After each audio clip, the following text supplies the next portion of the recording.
Hey everyone, and welcome to another episode. I am your host, Arshel Branch. And before we go ahead and get started on today's episode, you guys, I want you guys to take the time to like this video, subscribe to the channel. You can also support the show by cash apping me at hashtag Arshel Branch. You can follow me on LinkedIn. In a couple of weeks, I'll be releasing some op-eds on my opinions. You'll be able to get away from the beeping. So that's something to look forward to. You can also follow me on Twitter, now X, at Archie_finance. Okay, so now today, you guys, we are going to be talking about Project 2025 and whether or not Trump was right for distancing himself from this thing or if he was wrong for distancing himself from these ideas. So you also get my opinion on what I actually think about this. So let's go ahead and let's just dive into that. Now, there are a few clips that I want to show you guys of these people in the media as well as some independent media. Well, I'll refer to her as another content creator, and they're talking about Project 2025. This is something that's been circulating. Taraji P. Henson brought this up at one of the award shows where she was pretty much half naked, telling the American people, Black Americans specifically, I believe this was the BET Awards, because what else award show would it actually be, where she was telling people to look up the Project 2025. And frankly, I think they were all really focusing on the abortion aspects of this, or pretty much just banning this, which is one of the key factors into this. So before I get into what I think about President Trump, let me just give you what I've gotten from this. So I've actually read Project 2025. I didn't finish the whole thing. It's literally over 900 pages, so I didn't have the opportunity of finishing it. But I did get through enough of it where I have a general basis of what this actually means. And so personally, as a Christian first, conservative second, I absolutely love Project 2025. This comes from the Heritage Foundation. They have been around since the 1970s. A lot of the ideas that they had from the 1970s were implemented by President Ronald Reagan, and we are going to talk about that as it related to Reagan's administration when I play you one of the clips today. But what I do want to point out here is that the media's just got this whole thing wrong. Now, I remember seeing in the comments, people were saying, are these think tanks actually helpful? And to be honest, in some degrees, I will say that they are helpful. I do think that they do generate some ideas, and doesn't necessarily have to be with conservatives. Personally, I think as it relates to policy, it coming from a group of individuals and organizations who care about their people, their country, and they want to implement some of these ideas into law, that it's really good to bring this from the people to the government. I think this is just how it should function, right? That a group of people, a coalition of people, businesses, individuals, people in industry coming together and saying, hey, this is what I think would be beneficial to this or that, how this would help the American people, the economy, and so on.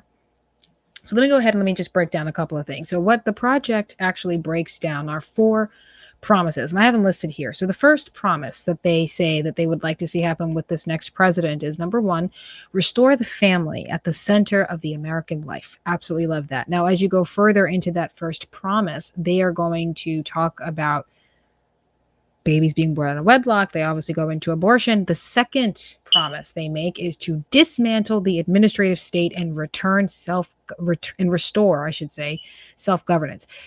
This one, it's hard to say out of the promises which one is my favorite, but this one's kind of right up there, especially because I'm someone who is for currency choice and getting rid of some of these entities that would actually alleviate a lot of these hardships off the American people. That's a very big one for me, dismantling the administrative state.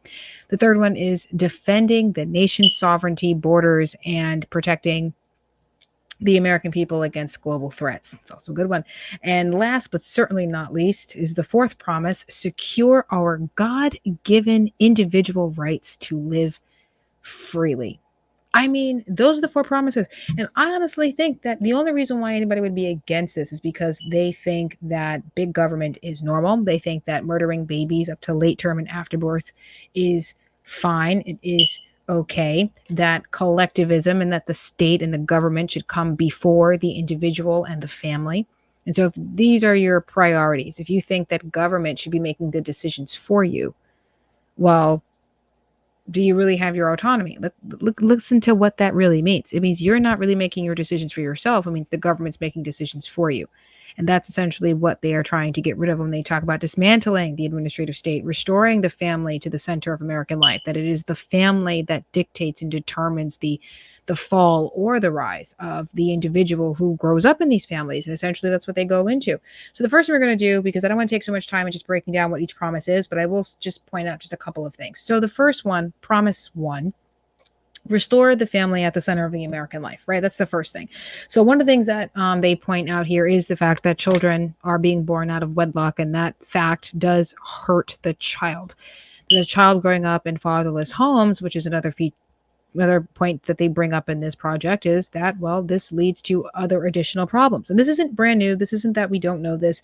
President Obama also made this very clear that when children grow up without fathers in the home, that they are more likely to get involved in crime, more likely to drop out of school, more likely to have health problems. And these are some of the issues that we're actually seeing. They are going to look for that kind of masculinity and authority from someone that isn't their father. That could lead them down a path of abuse, can lead them down a path of crime, could lead them down a path of desperation, and therefore can go into other issues like obesity, involved in relationships that they shouldn't be in, getting involved in inappropriate behaviors. I mean, there's a whole sea full of things that they go into when they're just talking about the children. They also do bring some policy ideas. Now, as you go further into those promises, when they break down these policies, they show that the next president can't just ignore this social contagion, that this is actually a problem, that if we want to save America, we actually have to fix this culturally and socially. And some of the best ways of being able to do that is to alleviate the dependency that Americans feel on the government. Now, of course, in previous episodes, we were talking about Tampon Tim and him making sure that children could get, breakfast and lunch on the taxpayer dime, which I'm for. I think that if children are not getting the nutrition that they need in order to stay focused in class because they're so focused on their bellies, well, then I think it's okay to feed them. This is not even an issue. In fact, I think that it's a responsibility of the community to make sure that those children are taken care of, because essentially that's what they're talking about in that first promise, right? Making sure that children and churches and charities, because here's the thing, if churches and charities are able to get the resources that they need, that the community could be providing for those children, then do you really need it to come from the government directly? That by restoring the freedom back to the family, by respecting the rights of the churches and charities that are in a way that are religious and being able to provide for the community, it's coming from the actual community and not from the government. If I don't have to worry about paying all these taxes for welfare, Medicare, Medicaid, and all these other things, or not even so much Medicare and Medicaid, although that's part of this too, but going into these green new deals and funding illegals, that if all these tax dollars were going into the community, that the community could actually be taking care of the children that are actually in need. More money in the people's pockets means more money being reallocated to the children in need. That's kind of the idea for the first promise. The second promise, my favorite, reducing the federal government. I'm for that. As America First, we all about shrinking this government down to size. They want this thing smaller. They do not like the idea that the federal government has gotten bigger and bigger and bigger, because now here's the thing, it's not afraid of us anymore.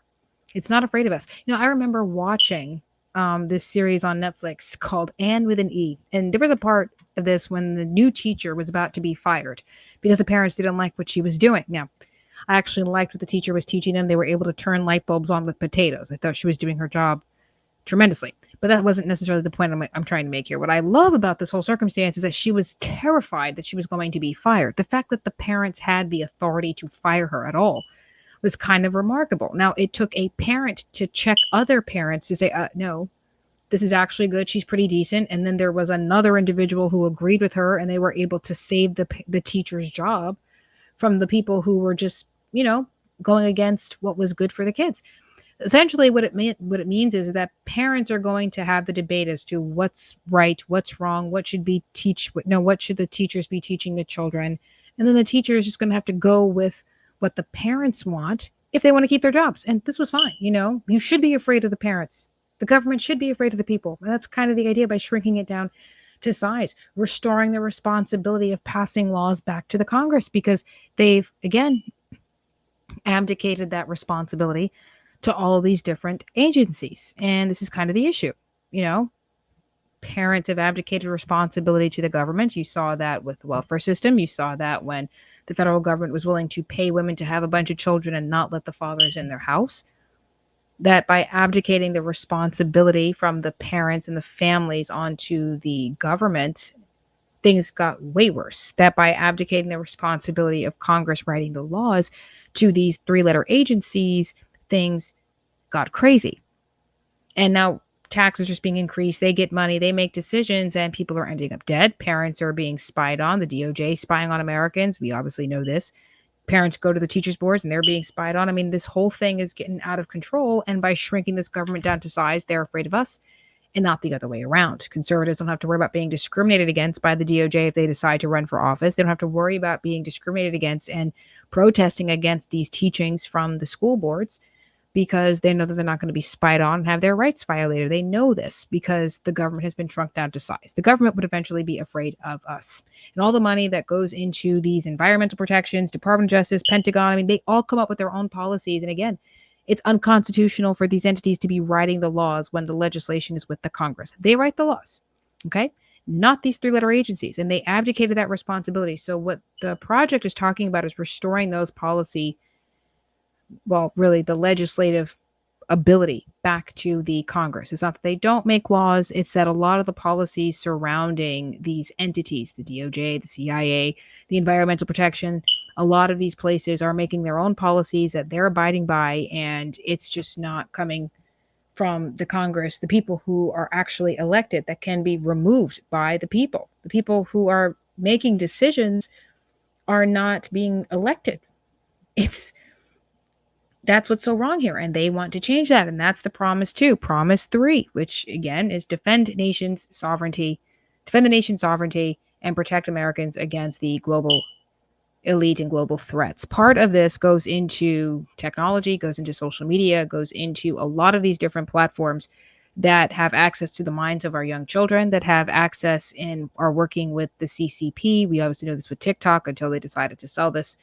I mean, there's a lot going on here that they go into and trying to make sure that children are protected. That's like the biggest thing here, protecting children and restoring individual rights and the authority of the American people back with the people. That's the idea here, that's what's traditional, that the government should always be afraid of the people. And we say the government as if they are just this entity that exists, as if these are not a bunch of people. They are human beings, some who have some good intentions, others who don't have good intentions. And to be honest, we know that a lot of it is just not working out in our favor. They print all this money, they kill our buying power, they make things far more difficult.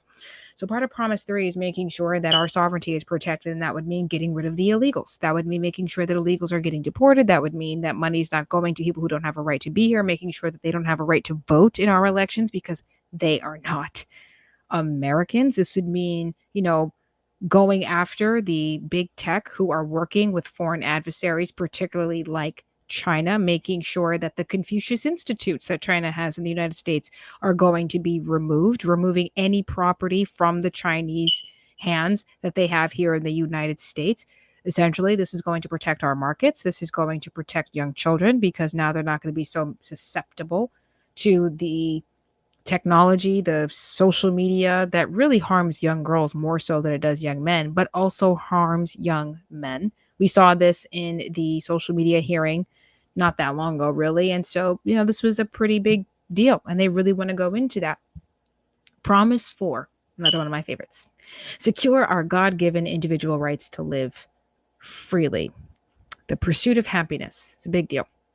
Now, in this project, they refer to it as the pursuit of blessedness. And I love that. I just think it's absolutely beautiful. As a Christian, I think that's a beautiful thing, that the American individual, as long as they believe in the Lord, they believe in family, they work hard, that they have the opportunity of just making something out of themselves. And that's an amazing thing. That's a beautiful thing. And that American people should be free to be able to do that. And by restoring the individual rights and sovereignty of the state and the individual, allowing society to prosper, by allowing the economy to take its place, to do its thing. That's kind of the idea here.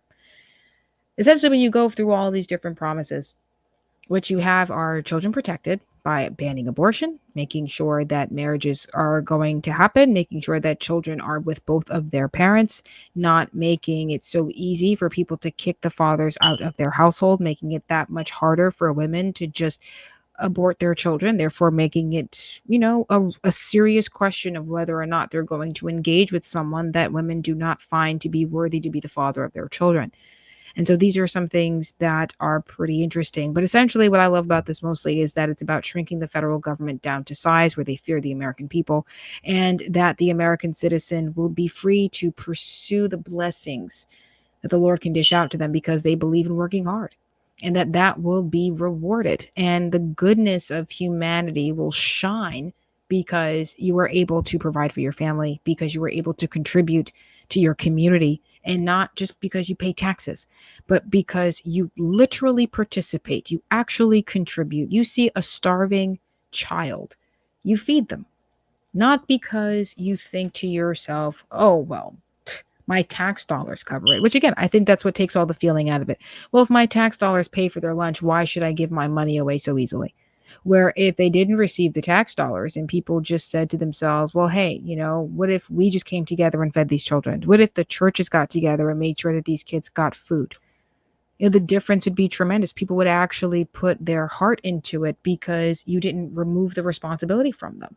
When I can afford, if the most of us get together, it may only be $3, but if 100 of us, if 1,000 of us in a community, if 10,000 of us in a community come together, why is that a bad thing? Does it have to be federal dollars?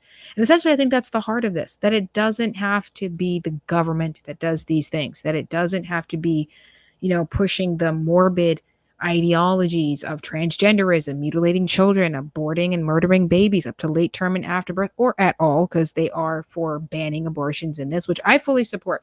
Trump does not, but I fully support.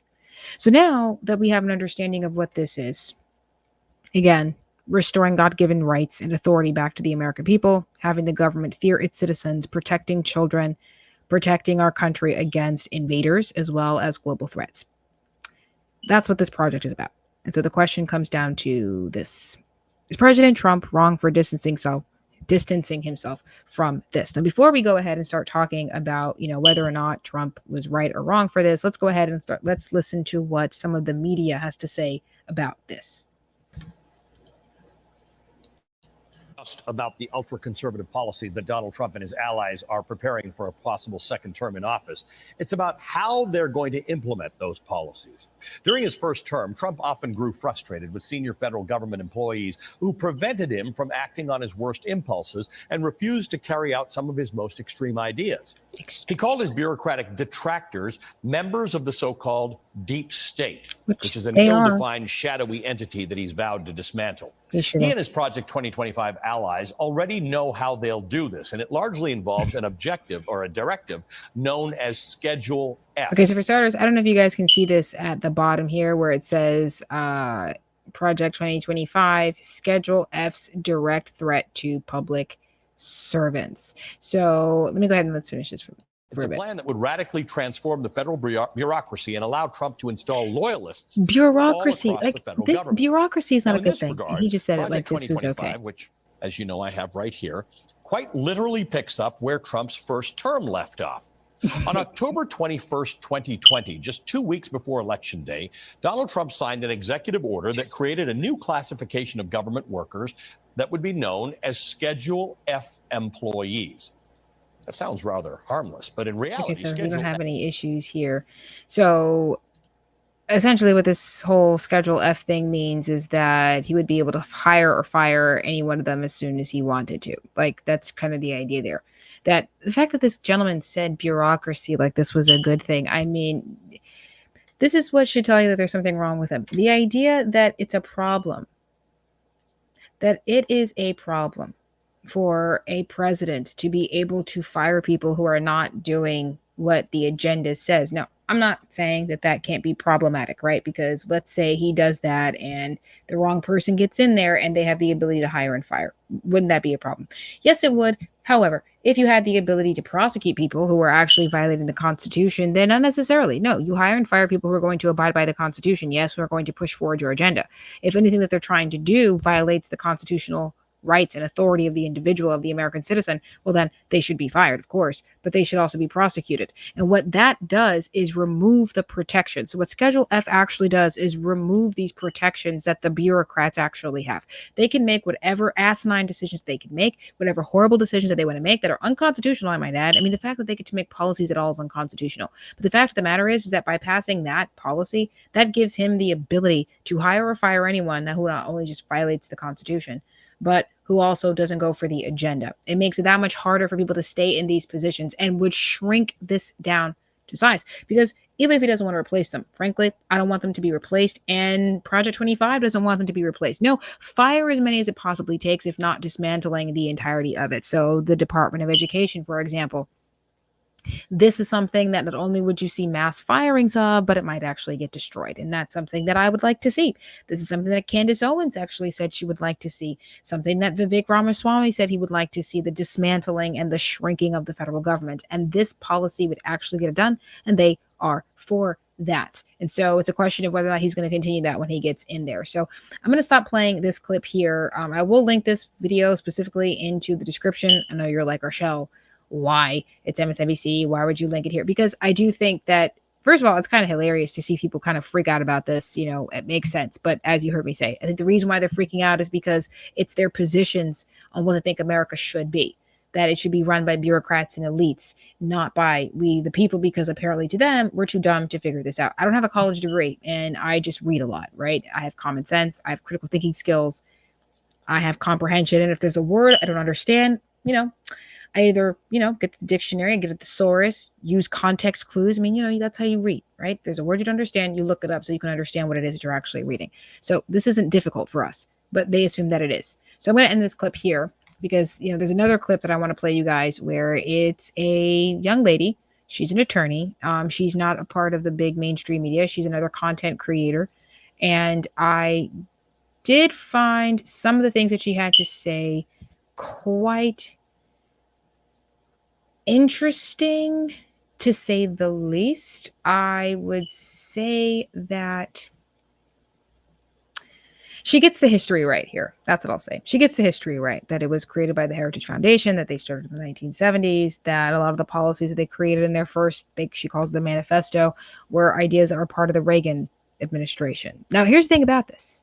I want you to think about this very clearly. So for those of you who are about to come into the comment sections and say, oh no, this is just some far right stuff, that the Heritage Foundation is just an evil entity, they're a terrible, terrible think tank that could never work. Okay, let me just explain something this to you, because even she recognizes this when she talks about Ronald Reagan using their ideas as well. So Ronald Reagan used their ideas back in the 80s. In 1981, he implemented a lot of these ideas into his policies that were domestic specifically, not just about what he was going to do foreign. Obviously, we know he took on Gorbachev and the communists. We know that. But speaking domestically, in his second term, he got the majority of the black vote. Why is that when he won and got the black vote? Because his policies economically did wonders. He was able to get the numbers for the election because he proved, economically speaking, he was the better candidate. The ideas made America better to the point where everyone benefited, including Black Americans. That the ideas that came from this very think tank that gave us the Project 2025 were implemented in the Ronald Reagan administration that did so well, Black Americans voted for him in the second term. That's what happened. So if Ronald Reagan was able to win with these ideas, and not only did he win, but he was also able to make America more successful because of these ideas, there's a good indicator that, okay, their track record suggests that these ideas are going to be actually useful and beneficial to the American people. So I'm going to go ahead and I'm going to play this clip so you can get her opinion on what this is. And then I'm going to give you my breakdown as to whether or not I think Trump is right or wrong for distancing himself or this.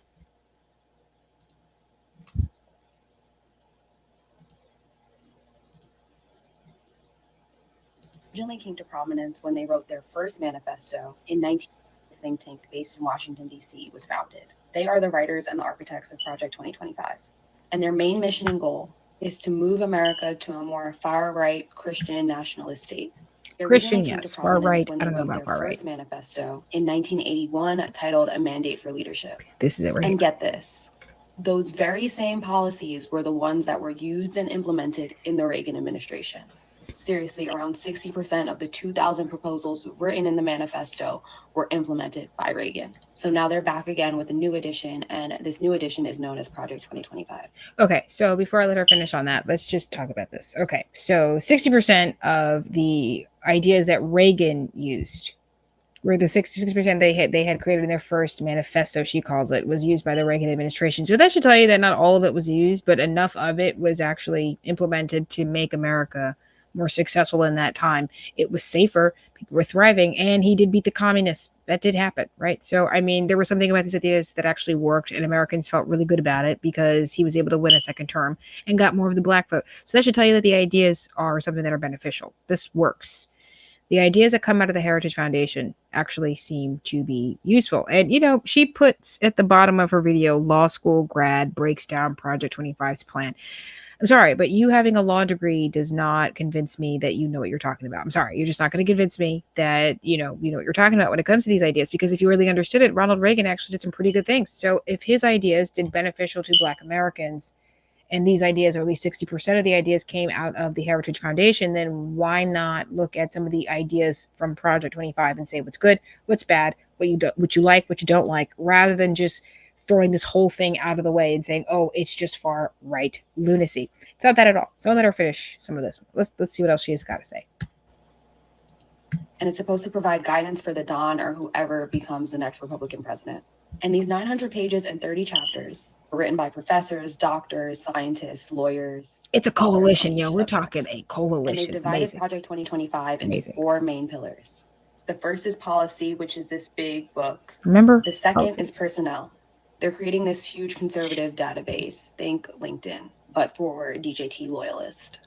So the loyalists, for the second part, she was talking about, dismantling the administrative state. Like, that's the second promise, but she's saying it's personnel. So this is the thing. I think she's being completely disingenuous by not actually listing out what the promises are. She is not suggesting, but there are parts of what she's saying that is true, but it's not the whole truth. So yeah, the idea that they have of putting together a database that the American people would have access to, and they could put in their recommendations as to who they think would be best for certain cabinets. Because one of the issues that we saw with Trump's when he was his first term, was the people that he picked. I personally wanted Judge Jeanine Pirro to be the Attorney General. Instead, he chose Bill Barr, and even he was referring to him as a traitor, right? I mean, some of the people that he chose was problematic. I mean, even Hillary Clinton said the people that he chose around him were bad. All the way to Fauci, right? The people that he was choosing were just not beneficial to the American people. And it wasn't until after the fact that he learned that. So the idea that there would be this conservative hive that the people would have access to, and people who were a part of this coalition would also be able to put in their recommendations. I mean, this is a very, I would say, don't want to say democratic. No, I just think that this is an opportunity where the American people who are conservative, who are Christians, being able to say, hey, yeah, not another Bill Barr, but a Judge Jeanine Pirro, or maybe a Judge Jeanine Pirro type with a very high conviction rate, therefore likely to actually dismantle the deep state. Someone who's actually able to go after someone like Dr. Fauci, someone who's actually able to go after governors who violate the rights and the sovereignty of the individual and their citizens. That's what we're talking about. And this kind of a database would be able to do that. And again, it's like a LinkedIn, right? So this is not something that's so covert. It's not hidden. It's not a secret. It's not a secret, okay? It's an open thing that people could have access to so they can get the information themselves. So again, dismantle the administrative state by implementing individuals who are constitutionalists. Your allegiance should never be with the party, and this is not something that Democrats, voters, and Democrat individuals will not have access to. If it's something that is open to the American people, then you should be able to do that. So let's go ahead and see what else she has to say, because, again, a little disingenuous and misconstruing some of the ideas from this. I don't know if she actually read this whole thing, or if she's a lawyer, so, that is part of their job to manipulate the words. So, hey, she's just good at her job, right? Pillar is training. They set up this online educational system called the Presidential Administration Academy, where they teach their views and ideology in a course. Yep. And the fourth is called Playbook, which is an action game discerning things on their wish list for DJT's second term. Starting off strong on pages 450 to 503. Protecting life. Ban on abortion. Yep. Not very shocking. It shouldn't Page be shocking. 319, they're saying the Department of Education should be eliminated. Yep. And in addition to calling for its elimination, they state that any school that requires a vaccine or mask mandate will not receive federal funding. I love this. Eliminate the Head Start program. Page 675. Okay, I'm going to stop this, you guys, because here's the thing. Her tone suggests everything, right? Her tone suggests everything. Okay, so I've just shown you the 2 clips. I've shown you someone who's in the mainstream media. I've shown you somebody who's just another content creator like myself, but on the other side. I mean, the arrogance and the arrogance is just irritating enough for both of them, from both the mainstream media that I showed you with MSNBC, as well as the independent content creator that, the fact that there are people out here who genuinely believe that bureaucracy is what's good for the American people, that government oversight over what we do, how we live, is a good thing. The fact that they believe this is the problem here, that we don't really know what the ideals of this country actually means if we don't understand that it's supposed to be the government who's afraid of the citizen, not the other way around. That it's the parent who has say-so over what happens with the children, not the schools. These illegals out here doing all these things, but you want to give money to the very people who this bill, these ideas say they want to remove. Black people should be in favor of this. Black Americans, women should be in favor of this. Now, of course, I know why women are going to take issues with this as it relates to the abortion thing. And now that takes us to whether or not Trump was right or wrong for distancing himself from this policy. I'll sum it up for you. This is a conservative crusade. That's what Project 2025 is. I love everything about this. I mean, you saw me when we were just reacting to that last girl's video, right? I think that this was incredible. This was amazing. I thought this was probably the best thing that I had seen. If you are a Christian and you are a Christian supremacist and you want to see Christ reign and you want this land conquered in the name of Jesus Christ, it is Project 2025. From saving babies to securing our borders to securing the pursuit of the blessings that come when you live in a country that respects your freedom. This is about booming economy, saving babies, letting the American dream thrive, and living in a time where tradition of yesteryear, coupled with the morality of today, and when I say morality, I really just mean like eliminating the oppression of yesteryear. The tradition of yesteryear as relates to small governments, working hard, church and family at the center of happiness and the American way. That's what we want to see. That's what this is about. And Trump distancing himself from this is about winning elections. Now, I had a conversation with my twin sister, whom you guys have seen in one of these episodes that I've done. You've seen this in an episode that I've done, my sister and I. And we debated about whether or not Trump distancing himself from this makes him a crusader. Do we think he's just a moderate? I do think he's a moderate. However, at the same time, being a moderate today does make you part crusader, because you can't really do everything that this project is trying to do without first getting us back to normal. We've gone so far left in our policies that normalcy and sanity are what they are considering to be radical. It is wrong if you want to save babies at the heartbeat, which is what some states have done. It is wrong to want to protect the civil liberties of the American citizen, so that way things like the shutdowns don't ever happen again. That mandates don't ever happen again like that. That was egregious. That was outrageous. That governors were able to go into the bank accounts of their citizens because they wouldn't pay fines for keeping their businesses closed. That governors and mayors were able to arrest business owners for refusing to close.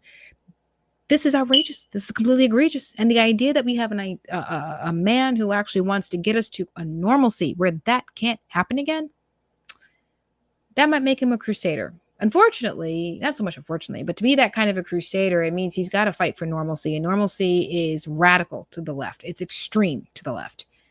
And it's because they're freaks. I'm sorry. This is what they are. They're freaks. They believe bureaucracy and elitism is what's best for the American people. They think socialism and crony capitalism is what's better for the American people, not actual capitalism. They think that the government should take care of children rather than letting families take care of children. They believe that taxes coming from the federal government will solve all of our problems rather than letting the communities and the American people solve their own problems themselves.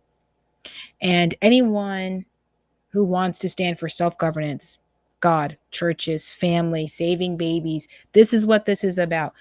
He's not going to fight for banning abortion.